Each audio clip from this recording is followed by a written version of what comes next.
Hi, everybody. Welcome to 2ZQ Hot Takes, where we discuss issues both big and small. I am your host, the very handsome Tim Kirk, and today I'll be talking about the financial tightrope everyone is walking. Googling the term financial tightrope brings a surprising number of results, and they are quite varied.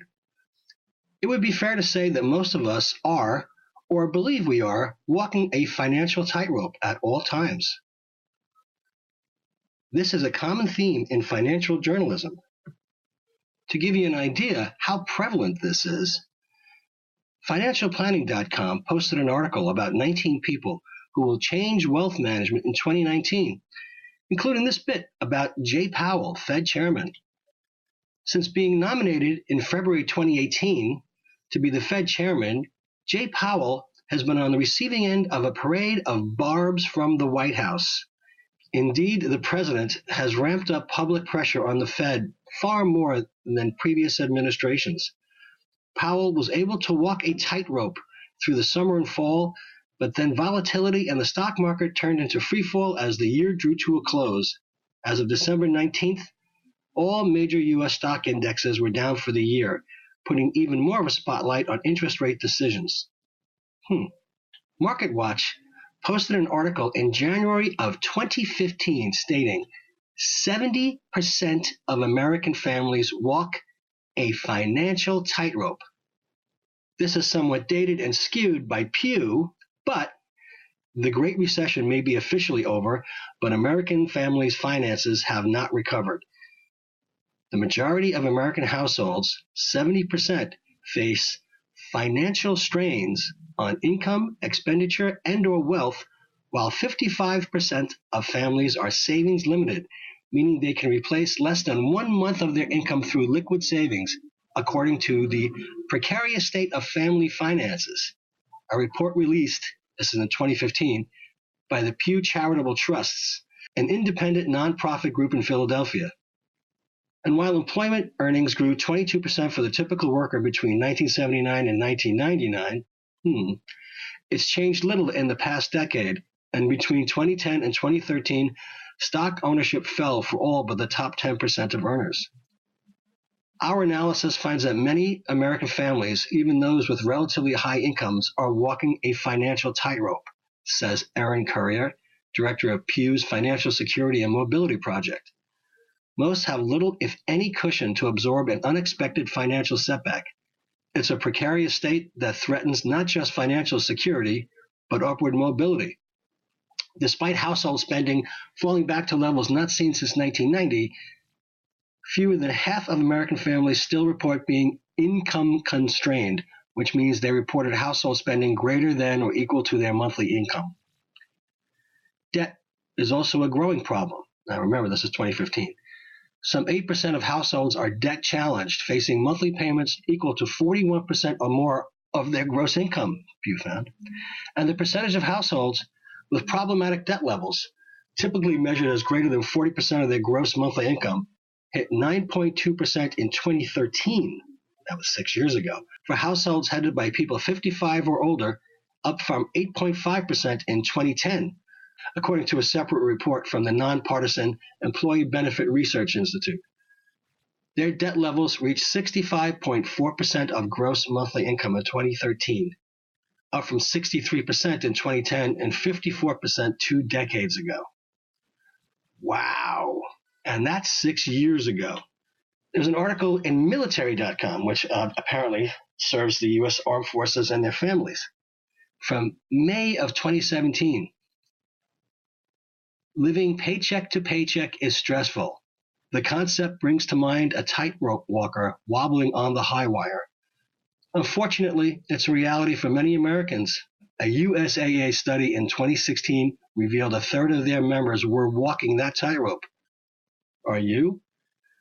Whether you're making $30,000 or $300,000, it's easy to fall into the trap of living paycheck to paycheck. And the scary thing is, you may not even realize it. And there's a whole load of signs that they point to about financial difficulty in that tightrope. You've got no cushion. Forget having that ideal 3 to 6 months worth of expenses in a savings account. You don't even have a few $100s to spare for an emergency. Sign. There's more month than money. If you find yourself glancing at the calendar daily, trying to will the next payday to get here sooner, you might have a budgeting problem. Sign. You're living too much in the moment. If all of your income, and then some, is dedicated to surviving, or maybe even putting on the appearance of thriving in the here and now, you could be in some trouble. And I think that's a much more prevalent issue than people want to realize or admit. Sign.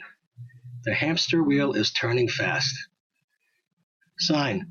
If the idea of a solid night's sleep is a distant memory held off by a constant ka-ching of your internal cash register reconciling expenses, income, and money challenges, it's probably a high wire sign. Sign. Tempers are flaring. If you and your significant other avoid money conversations because they erupt into arguments, you may be stretched too thin. Without open communications about spending, you can forget having shared long-term financial goals, getting on the same page, or celebrating your joint financial achievements. Sign. You're keeping secrets. Money is a team game, and being part of a team is engaging in full and fair disclosure. If you're hiding bills or other financial details from your partner, it's likely because you're walking the wire. If everything were okay, you wouldn't hide it, right? Sign. You're leaving money on the table.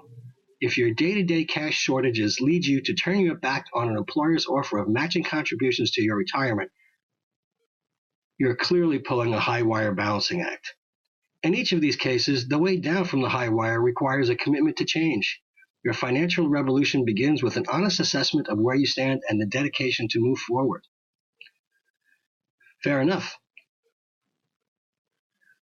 Brian Anderson wrote on insuranceforums.com, Millennials, walking financial tightrope without safety net of life insurance. A new survey unveiled at InsurTech Connect in Las Vegas finds millennial families are not buying life insurance at nearly the pace of previous generations. The survey by SE2, a technology and third-party administration company focused on the North American life and annuity insurance industry, indicates that heavy financial burdens and deep confusion about financial planning choices are two of the primary causes. The result is that more families find themselves at risk of financial collapse. A survey of 1,032 millennial families commissioned by SE2 reveals 65% of millennial families think about their financial futures daily. Only 43 have purchased life insurance, even though 78% said their parents haven't. 23% of the respondents said they would be forced to file bankruptcy if their family's primary breadwinner died. An additional 37% said that death would cause their family financial hardship. Now, this is also from the article.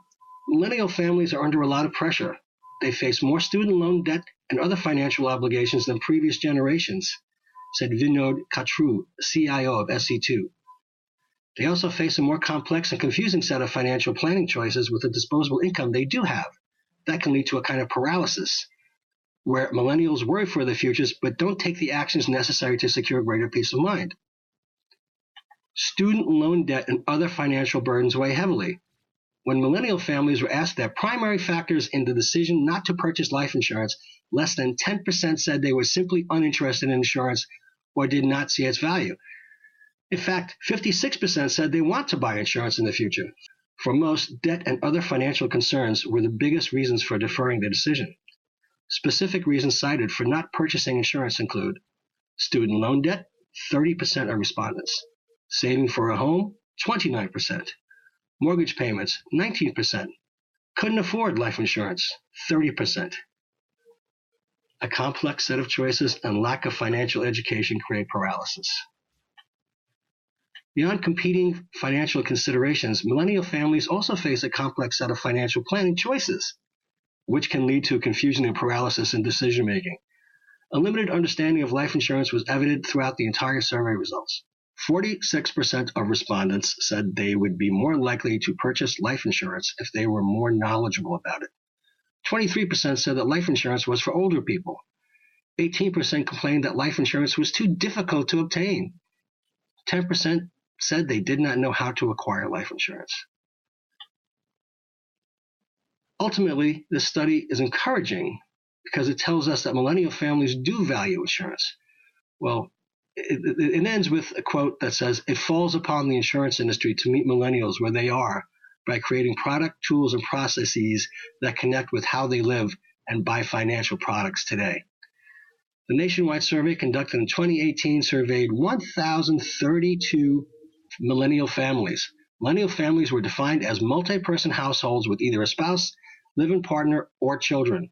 Participants were ages 22 to 37. Now, this is the part that gets me. An article in Forbes by David Ray, a gay financial planner, entitled "From Pride to Fabulous, LGBT Financial Priorities," was about personal finance and gay people's financial priorities. It should come as no surprise that the LGBT community puts more emphasis on discretionary spending versus savings. According to a survey, LGBT people are more likely to report bad spending habits. It is a bit of a heteronormative attitude to think financial planning is the same regardless of sexual orientation. Members of the LGBT community have different thoughts and attitudes about money compared to the heterosexual community. While there are a variety of opinions when it comes to money and finances, homophobia, equal rights, and taxes all play a central role to the LGBTQ plus attitudes about finances. We are not all born fabulously wealthy. While many in the community do extremely well for themselves, a large number struggle for the basic things like housing and food. We do have many advantages as a community, but we also suffer many additional challenges. Wherever you stand personally, it is important to be proactive and take steps to make smarter financial decisions. Experian conducted this survey for Forbes.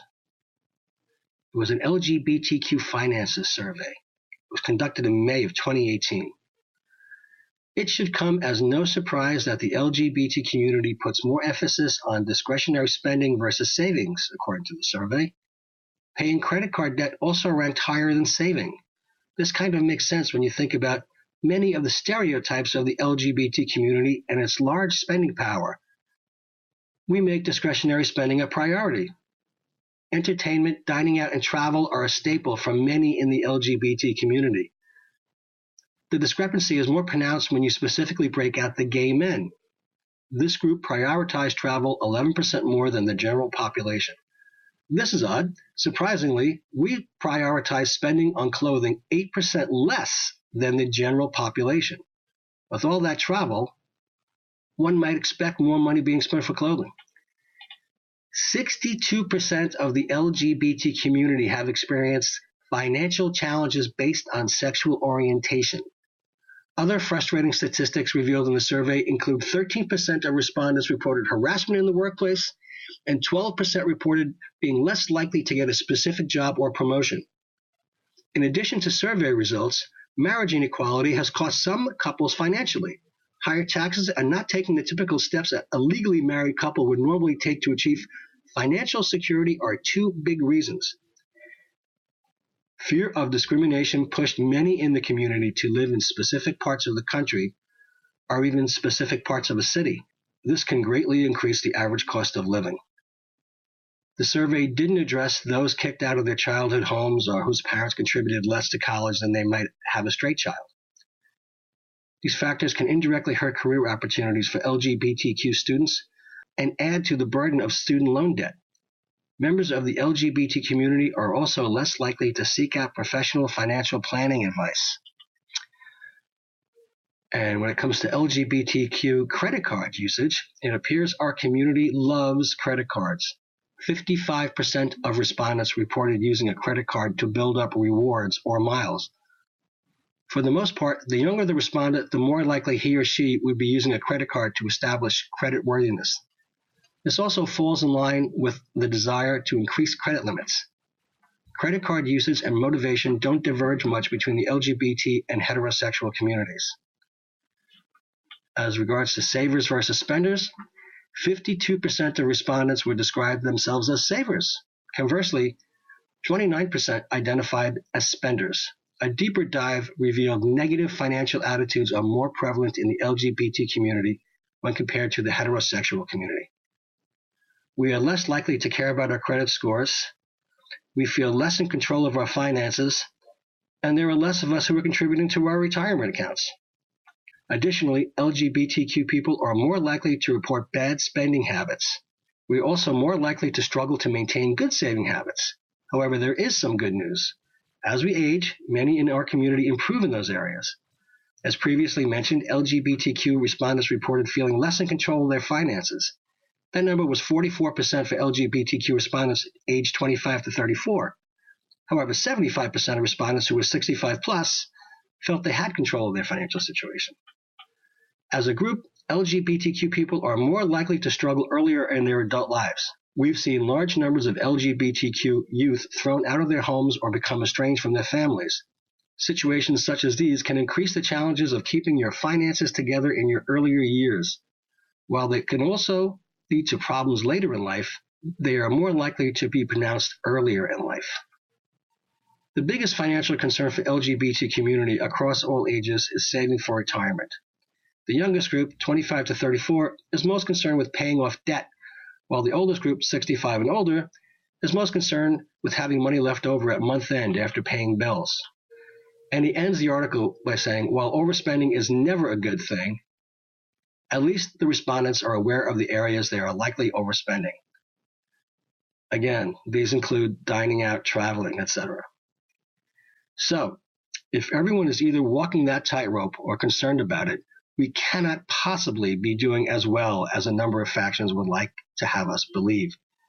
We are all eternal optimists, at least when it comes to our own personal situations. At least I would like to think so, even though that may not be the most objective or helpful point of view to hold for our personal and financial well-being. Thanks for listening. See you next time. And as the kiddies say, peace out.